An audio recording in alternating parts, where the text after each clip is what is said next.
Oi, pessoal, professora Cláudia Kozlowski, e hoje eu vou fazer uma proposta diferente para você. Gosto muito de trabalhar com letra de música e hoje eu trago para vocês uma música do Seu Jorge para a gente analisar aspectos gramaticais nela. Então, hoje um quadro novo que se chama Gramática com Música. Para começar, vamos para a vinheta. A música que nós vamos ver hoje se chama Quem Não Quer Sou Eu. Vamos dar uma olhadinha nela primeiro? Olha a música aí, vamos dar uma olhada.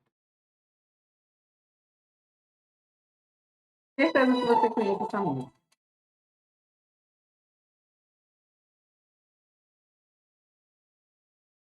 Então vamos ver como a gente vai tratar os aspectos gramaticais dela. Já sabendo que você conhece a música, vamos olhar como são os aspectos gramaticais dessa canção.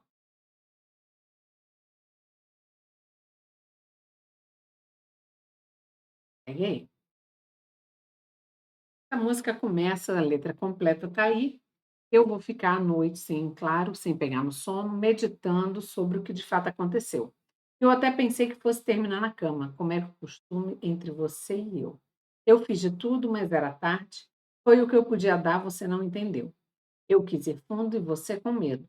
Tirou onda, pois agora quem não quer sou eu. Então vamos olhar a primeira parte da música. Ele fala: análise sintática da letra. Eu vou ficar à noite em claro, sem pegar no sono, meditando sobre o que de fato aconteceu. Esse à noite, muita gente pode ter pensado que havia crase. Mas por que que não há? Por que que esse A é sem acento nenhum? Porque ele não está na indicação de tempo, ele não tem um valor adverbial. Basta você perceber, se eu trocar de dia para de noite para dia, eu vou ficar o dia em claro. Então, nesse caso, o papel é de complemento do verbo ficar. Então, não tem acento grave esse ficar à noite. Ele não está indicando o momento do dia que ele vai ficar em claro. Ele está indicando um complemento do verbo ficar. Ok? Em claro, por sua vez, tem valor adverbial, que indica o modo como ele ficou. Ficou sem dormir. Continuando, meditando sobre o que de fato aconteceu. Isso é uma redução de gerúndio que complementa a oração anterior, né? Ele indica o que vai fazer. Eu vou ficar à noite em claro, sem pegar no sono, meditando sobre o que de fato aconteceu. Então, continuando. Eu até pensei que fosse terminar na cama, como era de costume entre você e eu. Essa palavra até tem uma curiosidade. Ela tanto pode ser uma preposição, quando indica limite, daqui até o centro são 10 quilômetros, ou eu vou deixar você ficar acordado até as 11 horas. Então, estou dando uma ideia de limite. Mas também o até pode ser uma palavra denotativa de inclusão. Nesse caso, eu consigo trocar a palavra até pela palavra inclusive. Então, vamos ver que tipo de palavra é. Eu até pensei que fosse terminar na cama. Nesse caso, não está dando ideia de limite, está dando ideia de inclusão. Eu, inclusive, pensei que fosse terminar na cama. Então, aqui é uma palavra denotativa de inclusão. A expressão de costume tem valor adjetivo. Nesse caso, ela significa costumeiro, corriqueiro, habitual, rotineiro. Então, como era de costume, como era habitual. Então, tem valor adjetivo. E, por fim, entre você e eu tenho aí um, vamos dizer, uma licença poética. Porque depois de preposição, eu não posso usar, nesse caso, um pronome pessoal reto. E eu é um pronome pessoal reto. Em que situações que nós usamos o pronome pessoal reto depois de preposição? Quando esse pronome vai praticar uma ação verbal. Por exemplo, entre eu ouvir e você compreender, há uma grande distância. Entre eu ouvir e você compreender, então, quem vai ouvir sou eu. O eu pratica uma ação verbal. Então, é entre uma coisa e outra. Essa é uma coisa, eu ouvir. Outra coisa, você compreender. Então, você percebe que nesse caso o eu tem valor de sujeito do verbo ouvir. Mas aqui ele funciona como complemento. Então, era de costume entre você e mim. Porque se depois de preposição eu usar um pronome, esse pronome tem que ser pessoal do modo oblíquo. Mim, ti, si. Então, entre eu e você, não. Entre mim e você existe alguma coisa. Então, aqui houve um deslize, houve uma escorregadinha na gramática, porque eu precisaria usar a forma de pronome oblíquo entre você e mim. Mas tudo bem, em música a gente sabe que existe uma coisa chamada licença poética e a gente aceita. Nosso objetivo não é criticar, nosso objetivo é brincar de estudar a língua portuguesa com música. Continuando.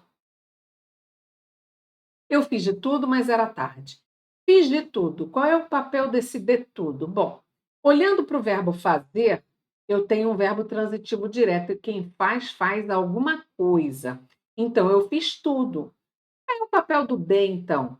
Esse de, ele tem o papel de ser expletivo. Ou seja, assim como nós usamos ele comeu do bolo, ele está indicando um pedaço do bolo e não o bolo inteiro. Se eu falo que ele comeu o bolo, a ideia é que você tem que ele comeu o bolo inteiro. Mas ele comeu do bolo foi uma parte do bolo. A mesma ideia, eu fiz de tudo. Esse de tem função de aumentar, né? de reforçar o valor de tudo, que é o complemento do verbo fazer. Ok? Em seguida, ela faz. Eu fiz de tudo, mas era tarde. O mais, a gente já conhece, conjunção adversativa. Era tarde, eu fiz de tudo, mas era tarde. Ou seja, não havia mais tempo hábil para acontecer. Foi o que eu podia dar, você não entendeu. Nessas duas construções que não estão conectadas por nenhum elemento, não tem uma conjunção entre elas. Foi o que eu podia dar, você não entendeu. Eu consigo notar um valor de oposição. Eu dei, você não entendeu. Então, aqui, se eu colocasse um conectivo entre essas duas orações, seria um conectivo de valor adversativo. Foi o que eu podia dar, mas você não entendeu. Então, eu consigo entender uma oposição entre essas duas ideias, que são chamadas orações assindéticas. Por quê?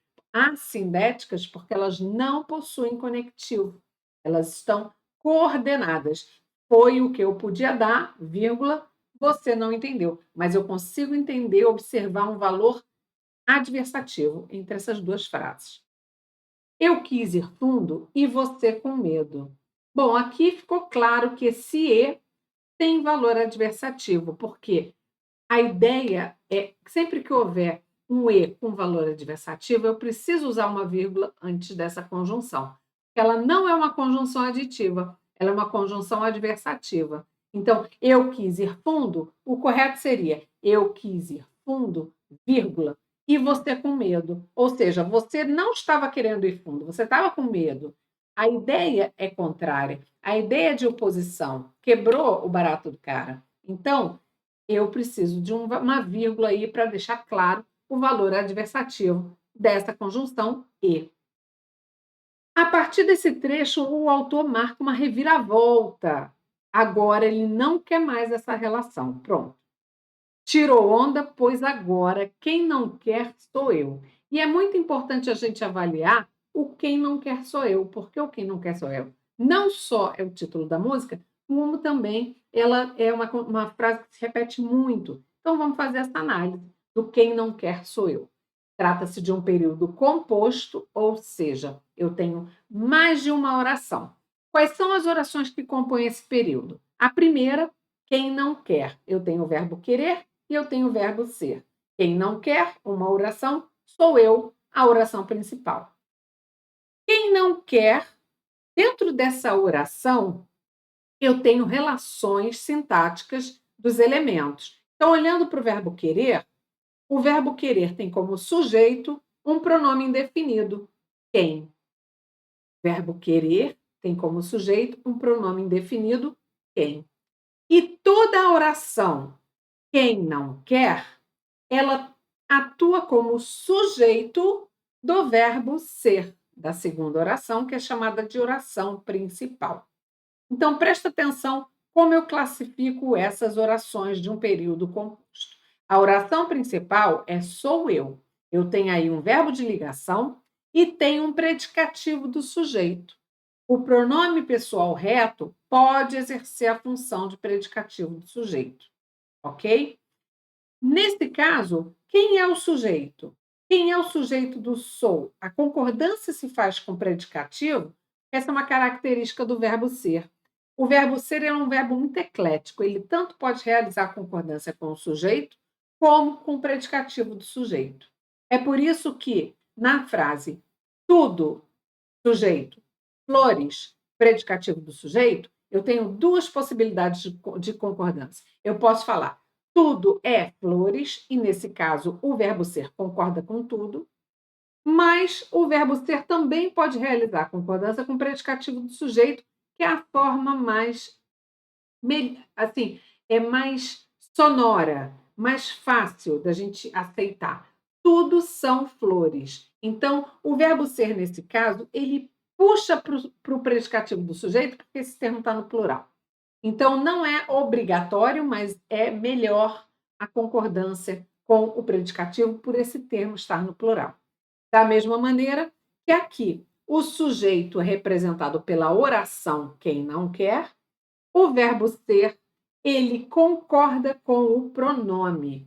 Então, em regras de prevalência, o verbo ser, ele vai realizar a concordância da seguinte forma. Primeiro, se um dos termos for pronome pessoal e do outro lado qualquer coisa, eu vou realizar a concordância com o pronome pessoal, ainda que esse pronome esteja na função de predicativo do sujeito. Então, a prevalência é do pronome. Por isso que a concordância se realizou com o pronome sou eu, mesmo esse pronome estando na função de predicativo do sujeito. Não tenho pronome, mas eu tenho de um lado coisa e de outro lado pessoa, a preferência é a concordância com pessoa, tá? Então, ela é a preocupação da minha vida, ela é as preocupações da minha vida. Então, se eu tivesse na função do sujeito as preocupações da minha vida, eu deveria escrever é ela, porque na função de pessoa, no pronome indicando uma pessoa, a concordância é preferencialmente para o termo que indica a pessoa. Agora, tenho coisa de um lado, coisa do outro, tanto faz. Tudo são flores, tudo é flores, porque nos dois elementos eu tenho coisas, entre aspas. De um lado eu tenho um pronome, do outro lado eu tenho um substantivo, ok? Então, nesse período composto, de um lado eu tenho uma oração, quem não quer, e do outro eu tenho um pronome pessoal na função de predicativo do sujeito, que é eu. O verbo ser vai realizar a concordância com o pronome pessoal. Quem não quer, sou eu. Não confunda achando que o eu é sujeito. Não é. Quem é sujeito é a oração quem não quer. Então, como é o nome dessa oração? Oração subordinada, porque ela faz parte desse período numa função sintática, que é de sujeito. Substantiva, porque ela representa um substantivo, eu poderia colocar um substantivo nesse lugar. O rei sou eu. Subjetiva, porque ela está na função sintática de sujeito. Então, quando eu dou o nome da oração, eu estou falando a sua relação no período, que no caso é subordinada, qual é a classe gramatical substantiva e qual é a função sintática que ela exerce nessa oração, sujeito. Então, o nome dessa oração é oração subordinada, substantiva, subjetiva. Ok? O nome é grande, parece difícil, mas se você cortar aos pedaços, você consegue fazer uma análise muito tranquila. Oração subordinada, porque ela participa nesse período com uma função sintática. Substantiva, porque o papel dela é de representar um substantivo. Subjetiva, porque ela está na função de sujeito da oração. Beleza? Então, aqui Dentro do período composto, quem não quer é o sujeito, sou eu, oração principal. Dentro do período quem não quer, dentro dessa oração, agora eu vou fazer uma análise menor, dentro dessa oração número 1, eu tenho um sujeito que é representado pelo pronome quem, pronome indefinido, e o predicado é representado pela forma não quer. Nesse caso, é um verbo intransitivo, ok? Porque ele não está dizendo o que ele quer. Ele não quer. Continuando, esses são casos especiais de concordância, excelente análise que a gente pode fazer da letra do seu Jorge. Continua. Vai a noite, vem o dia, e eu aqui pensando, um cigarro atrás do outro, eu fumo sem parar. A expressão à noite é o sujeito do verbo ir, e o dia é o sujeito do verbo vir. Perceba que eu tenho aqui quem é que vai. A noite vai. Só que existe uma questão estilística em que ele prefere colocar o sujeito depois do verbo. Então, vai à noite, vem o dia. Então, aqui, quem exerce a função de sujeito nessas duas orações é, respectivamente, a noite e o dia. Tá? Então, é um caso de sujeito simples em verbos intransitivos. A noite vai, o dia vem. Continuando, eu tenho, nesse caso, um verbo, um sujeito posposto. E pensar, ele indica uma ação que possui certa continuidade. E eu aqui pensando. Então, pensando está denotando, está no gerúndio, que é a forma que termina com NDO. Nesse caso, indica uma ação que está transcorrendo, com certa continuidade, com certa duração. Da janela eu vejo o trânsito congestionado. No meu peito, o coração parece buzinar. A forma congestionado é um adjetivo.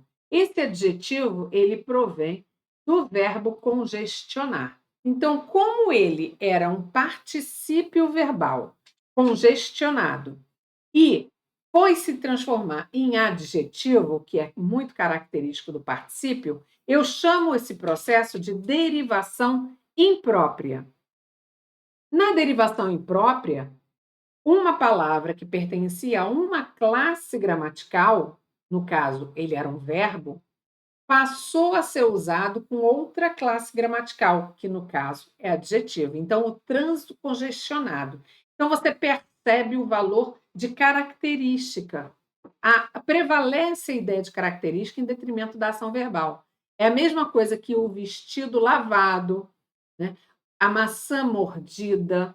Então, você percebe uma característica ou um estado, mais do que a ação em si de comer ou a ação de congestionar, ok? Então, isso é um caso de derivação imprópria. Quando ele usa em seguida, no meu peito, o coração parece buzinar, eu, na verdade, tenho uma metáfora. Por quê? Porque ele está associando, ele está representando com palavras um sentimento.